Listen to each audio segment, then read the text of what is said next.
यकीन के साथ अपनी बात शुरू करता हूं और अक्सर जब पुराने दिन याद आते हैं तो बड़ा ही ताज्जुब होता है कि ठीक आज से 1-1.5 साल पहले देश में कैसा सनक भरा माहौल था।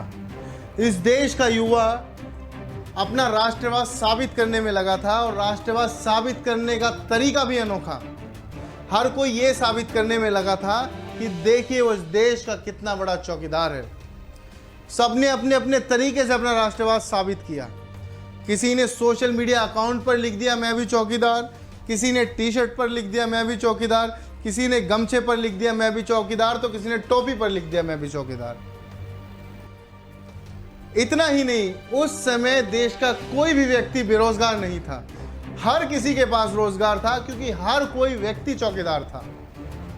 लेकिन इन सब बातों के बावजूद देश में 80% चौकीदार होने के बावजूद नीरव मोदी पैसे लेकर भागा, मेहुल चौकसी पैसे लेकर भागा, विजय माल्या आपके पैसे लेकर भाग गया और किसी भी चौकीदार ने ना उनको देखा, ना उनको पकड़ा, ना उनको रोका।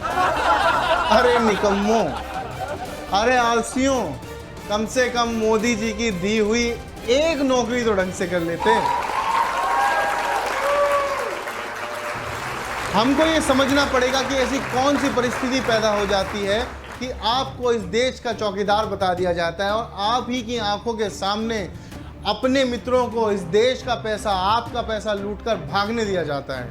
हमको ये समझना पड़ेगा कि ये कौन सा राष्ट्रवाद आपके अंदर घोल दिया जाता है कि आपको चौकीदार कहकर आप ही के सामने देश की संपत्ति कुछ लोगों के हाथ में दे दी जाती है, इस देश की संपत्ति बेच दी जाती है और आपको इस देश का चौकीदार बना दिया जाता है। इस साजिश को हमको समझना पड़ेगा और साजिश ये है कि भारत सरकार की खुद की कंपनी है BSNL डूब रहा है और भारत सरकार को जो चंदा देती है कंपनी जियो, वो दंदनादन दौड़ रही है।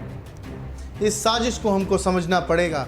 और इतना ही नहीं, साजिश ये है कि कुछ उद्योगपतियों के पास भारत सरकार का टैक्स देने के लिए पैसा नहीं है, लेकिन जब भारत सरकार की कंपनियां खरीदने की बात आती है तो ये वही उद्योगपति हैं जो लाइन में सबसे पहले नजर आते हैं और भारत सरकार इनका हज़ारों करोड़ रुपए माफ भी करती है, लेकिन आम जनता को सिलेंडर पर मिलने वाली सब्सिडी भी छीन ली जाती है।